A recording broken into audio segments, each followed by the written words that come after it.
One. One. Good afternoon. What's going on, Oasis? Hope everybody's doing well. Yeah, we're all in that envy of wish I was outside. Yeah, it's kind of windy though. It I just don't even care. I don't even care.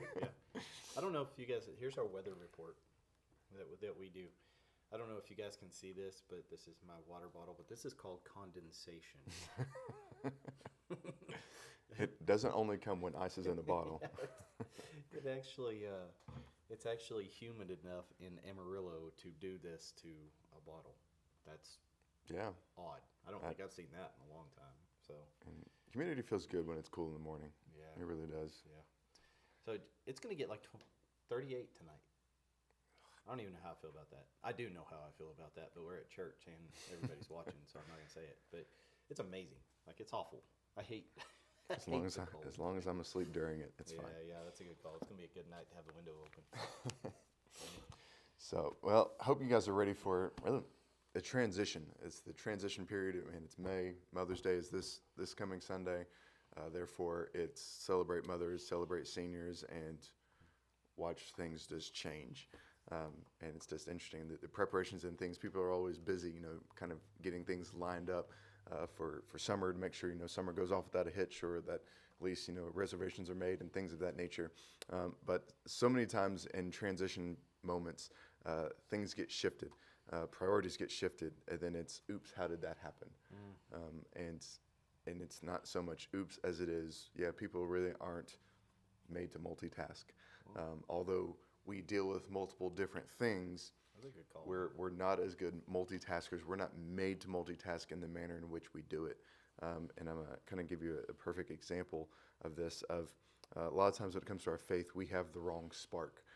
The wrong spark being we're looking at this balance. The passage that I wanted to talk about today, or my thought where it's coming from, is Ephesians chapter 12, verse 14. And it says, strive for peace with everyone and for holiness, without which no one will see the Lord. In other words, if that holiness that we have, the holiness that we strive for, that we maintain, if we don't have it and bring it along with the peace that we need to live with others, to strive for with others, they will never see the Lord. And so inside this regard, I think a lot of times we look at this holiness and this peace, and we kind of shift it, and we're trying to keep the peace between our bank account, and we're trying to keep our family whole. I think a lot of the conversations and a lot of the really kind of things that I see coming out of just the schedules of families, not necessarily like their fruit, but just what their families do, what they're about. We've shifted to what's preparing, what's going on, and we've shifted really what our spark of life is to us actually being active in this. This really kind of settled at the forefront of my brain when I was reading a commentary this morning, and he was quoting a question that he received from a friend, and he asked the question. He's like, "Why don't people teach more about heaven?" And I was like, "Oh, that's an interesting question." Yeah, it's a good question. And it sounds like the conversation went a little bit, and the guy actually he answered his own question. He says, "Well, I guess we're so busy with what we have going on, we have no foresight for what heaven is." I'm like, or I think he said we're so content with what our life is, or we're so full of with what is in our life. That's probably a good call. And I was like, man, he is not wrong with that. Yeah. And so I was looking through this, and maybe this is another little anecdote for this. Of how many guys have this thought of that city that has streets of gold? If I could just find a sliver of gold, then I could solve all my problems down here. And I think that's probably true for a lot of us. We live in this fantasy realm of like, if I had this settled, if I had this taken care of, I wouldn't have all these other problems. And I would kind of back up to say, if we focused on the knowledge of God, we wouldn't have all these other problems we're trying to keep our family whole. We're trying to keep the bank account balanced properly. And it all comes from this reality, because I understand those are two big elements of keeping a family whole and our finances balanced. But again, when we have the right spark, Jesus is quoted by saying, seek first the kingdom of God, and all those things will be added unto you. Do not worry about what you will eat, what you will drink, where you will sleep, what you will wear. All those elements, they will be added unto you. Solomon wrote in Proverbs, and a couple of places that, man, it says that a prudent wife and a good wife is a sign of favor of the Lord. And so this whole regard of this really kind of holding this foundation of what God gives us and knowing that everything we have comes from God. Everything good comes from above is what James wrote. And so inside this reality of us looking at being holy and living a peaceful life is we have to make sure that we are not living inside the perspective that shuns out or profanes. And that the word profane doesn't mean to make something bad. It just means to treat something holy as though it were common. That's didn't know that.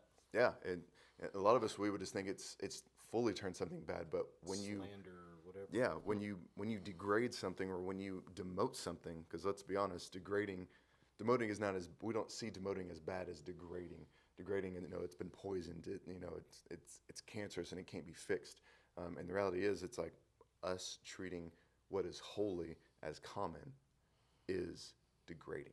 It's not just demoting; it's degrading. We think we can come back from demoting, but we can't without the help of God's word and His Son. One element I want to point out from Esau, it was really kind of coming down because actually, still in that same passage of Hebrews 13. Let me read this real quick, see what verse it was. I think in verse 16 it says, "And that no one is sexually immoral or unholy like Esau, who sold his birthright for a single meal." One area that we might find out that we have the wrong spark is we're looking at the spark, but we're looking at really almost more the byproduct of what we were kind of talking about earlier, of the spark of knowing that God provides everything that we need. I had this one problem with a spark plug. I was on the side of the road to Oklahoma City for 4 hours on my way back to Liberty after doing an internship here. And oddly enough, we got to the mechanic. I was on the phone with my dad a couple times. All of us have a spark distribution cap, right? Is that what that's called? Mm-hmm. Distribution cap, right? Distributor. That's what I was looking for. Most of y'all probably know where that is or what it is, but all your spark plugs go to one spot. And that one spot, it makes those spark plugs spark at the right time. Did you know that you can short that thing out if another wire is melted to your engine? Mm-hmm. 4 hours later, 2 hours later, the mechanic, I literally saw the mechanic pull the wire off the engine, try and start it now. It grounded. It grounded out the engine. And so this reality of us putting too many things as the spark, or even one wrong thing as the spark, it's amazing how it shuts everything down. Like I had a 18-hour trip in front of me. I was on the side of the road for 4. Like I still drive by Oklahoma City, like right there. I was like right there. I was on that asphalt under my car trying to take out this distribution cap and to replace it. My dad even gave me an extra, and he's like, "This might go out." I knew where it was, but alas, there's another problem. Anyway, back to Esau. So here's where humanity, we see this, we screw up all throughout the scripture of this. When Esau and Jacob before they were born, Rebecca she said, "What's going on? Like this pregnancy, it just feels funky." Although it was her first one, she was like, "Something's wrong." And she actually praised the Lord, and the Lord said, "You have 2 nations in your womb." And the last thing the Lord said to Rebecca was that the older will serve the younger. And so that's an interesting thing, especially in that time where the older always got the birthright, always got the blessing, always the next in command when the patriarch or the father died. This is not the only time where this kind of goes wrong, because it says that Rebecca loved Jacob, and Rebecca incited Jacob to fool her father or his father. Sarah, Abraham, having a blessing or going to have a child, she has not become pregnant yet. Here's Hagar. Take Hagar, and he will be your blessing from her, right? Saul was supposed to wait for the priest before they were going to war, and just as he finished burning the incense that he was not supposed to burn, Samuel comes up over the hill, and first words is, "What have you done?" And so in this whole regard of having the right spark, a lot of times for us to keep the right spark is we need to move out of our own way. And we need to look at the knowledge of God and the Word of God and let that build up in our lives. Because if we don't let that build up, we're not going to be able to identify the path that God is trying to put us on. We're going to be able to, we might know what we're expecting of that, the streets of gold. but we're going to distort, we're going to degrade, we're going to downplay what that means and the magnitude of it being provided for us, and make God have to fix something else in our life, or really kind of allow us to use something else of, man, this is another reason of why I need God. Yeah. It's another reason why I need Christ's word, his life, his sacrifice, his promises to push me forward. And so the wrong spark, it is amazingly easy to have the wrong spark and to think that that spark is going to get you through life. Yeah. And in doubt, it's just going to short circuit you. And Yeah. And I think that's, you come into that with the doubt, and I think that's a huge deal.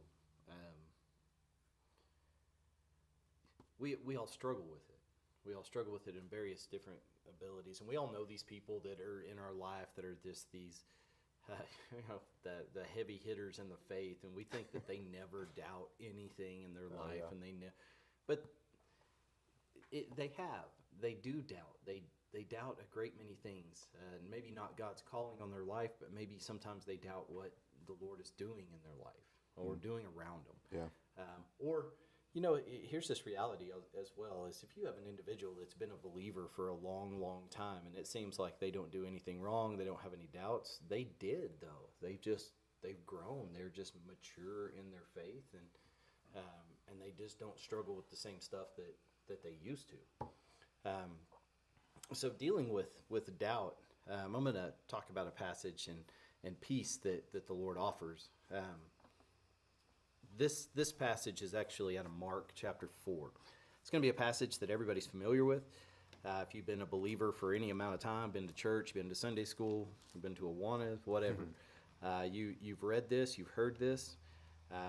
There's going to be at least one statement that I'm going to make that is going to irritate a few of you, a few people. It is not my intention to do so, but we're going to get past it, okay? So it's Mark chapter 4, verse 35.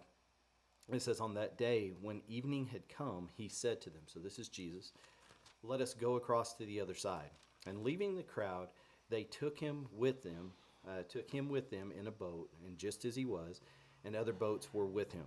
And a great windstorm arose, and the waves were breaking into the boat, so the boat was already filling." So it was about to capsize. "But he was in the stern," so he's in the back of the boat, "asleep on a cushion. And they woke him and said to him, 'Teacher, do you not care that we are perishing?' And he awoke and rebuked the wind and said to the sea, 'Peace, be still.' And the wind ceased, and there was a great calm. And he said to them, 'Why are you afraid? Why have you still no faith?' And they were filled with great fear and said to one another, 'Who then is this, that even the wind and the sea obey him?'" I'll just go ahead and get the statement out of the way, okay? The storms in your life is not what this is talking about. The struggles and everything, this is literally the creator of the universe empowering his son here in a very physical world, just exercising dominance over the elements. Like, this is pure and simple. This is not, and nowhere in Scripture is there this gigantic promise by God that he's going to take care of every storm in your life. He's going to walk with you. He's going to do all that, but he's not going to make your path straight. He's going to let you walk through it. He's going to let you struggle. He's going to let you do all of those things. So what we are not saying here, and what this passage is not saying, is, like, Jesus doesn't care about your struggles or anything like that, but he's also not some genie in a lamp that's just going to fix everything, okay? So you have this passage that they're leaving the crowd, they get in the boat, and a giant storm comes up, and it's starting to fill the boats with water. And this is pretty important, actually, because these are fishermen that are familiar with this scenario, right? So this isn't the first windstorm that they've seen come up. This isn't the first time that the waves have come in, but they're sinking, and they're like, it's all hands on deck, literally. Like, everybody should be bailing water, man. You should be having water in your mouth and in your hands, everything. It should be going out. And so Jesus is asleep in the back. So he is very human, and he is resting. He's had a busy day, and he's also very much calm. This is the Son of God, after all. And he's sitting there, and these disciples, they make a statement that I know that I've made, and I think a lot of us do. It's this teacher. They refer to him in a not right way, a not correct way here. But do you not care that we are perishing? Like, you don't care. Like, how can you sleep? You claim to be all of this. Can't you see that we're drowning? Can't you see that we're going through some hard time? Can't you see that the water's coming in? Can't you see we're scared? And you're sleeping. Can you imagine Jesus being awakened to, like, I was sleeping fine. We were good. And then you guys all having this panic button. And you wake me up and you're in my business telling me I don't care? Are you kidding me? I'm the Son of Man, came to seek and to save that which is lost, and you're in my business? And so he gets up. Of course, I'm making all of this up in my head. And he awoke and rebuked the wind and said to the sea. So it's that he treats it like a living thing, right? Like the wind and the sea is this living thing, and he tells it, like, quiet, be still. And as a parent, it's those moments of, like, and your kids just all of a sudden snap, and that's the vision. But this is also, this quiet, be still is also the same language, as I was reading about it. It's the same language that Jesus uses to deal with demons. Like, so he turns on them the same as he's turning on the wind. He's like, you be quiet. And all of a sudden there's this great calm. And what this passage is doing is, it's not telling us that God is going to deal with all of our storms because we're scared or whatever the case is. He is telling us, what this passage is telling us, is that the God of the universe is going to show who he is to the people. And God is with you right now, right? Yeah. Like, Jesus is in your presence. I'm here. The Creator is in the boat with you. And this is that really amazing moment that we have in our lives of what God is not saying is he's going to deal with all of our storms. He is telling us that he's going to put him in the midst with it. Yeah. And then he turns and he looks at the disciples and, why are you afraid? Have you still no faith? And so he questions them. He gets in their business about this. He turns on them. It's like, you've got a lot of learning to do. And you're going to have to trust me in this. You're going to have to trust me that I am here with you in this boat, in this moment, that we're going to go through this. I am in control, and the outcome is not yours, it is mine. That's a period statement. And the response from the disciples, it changes from, if you'll notice that right there, they refer to him as teacher, so rabbi. So, just you're a pretty good teacher. We know that you know a lot. You've done some pretty cool stuff up to this point. And all of a sudden they're questioning, like, who is this? And I think this is and this is me reading into it.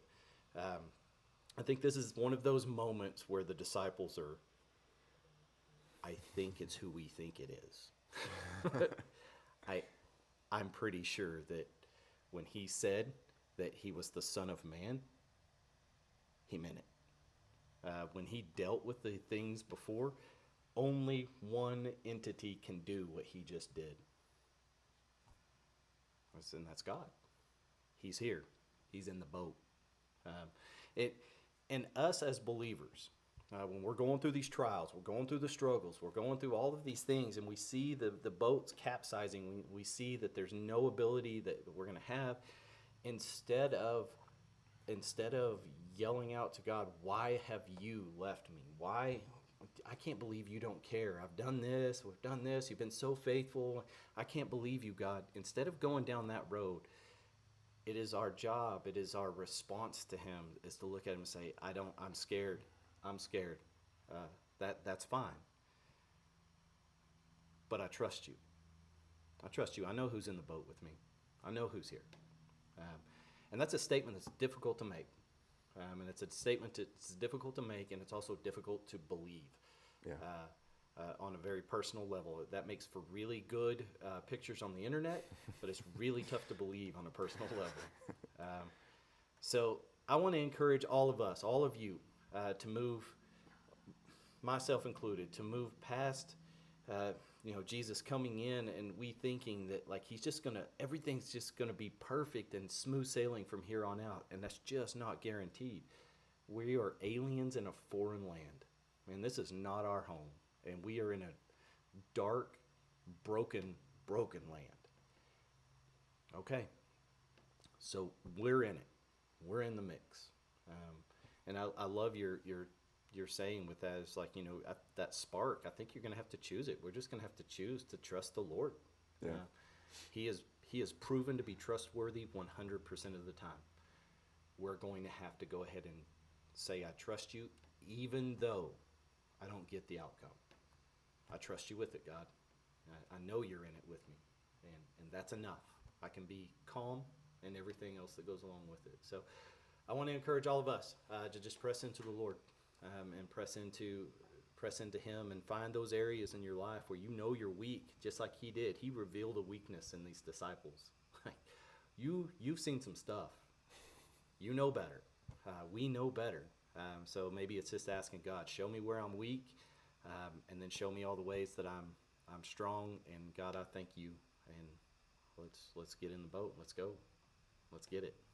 So that's kind of my bit. And so hope you have a great week of looking forward, of knowing that, and every time you have these opportunities to be holy and to live a peaceful life, that it is the spark of holding on to God and glorifying for Him, providing that opportunity, but also at the same time being able to share Him with others. And so I hope that's the best encouragement that we can give to each other, is to be that influence and be that spark, because that spark is, as the writer of Hebrews says, that holiness, that which, if it's not there, no one will see the Lord. Yeah. So continue in that. So we hope to see you this Sunday or Wednesday night. And make sure you find a student on Sunday after church. So the rib raiser coming up on the 28th. 29th. They'll be cooking on 28th, giving away on 29th. Yeah, well, it'll be both. That's right. 28th. Yeah, Saturday and Sunday of that weekend. So, man, we're in it for May.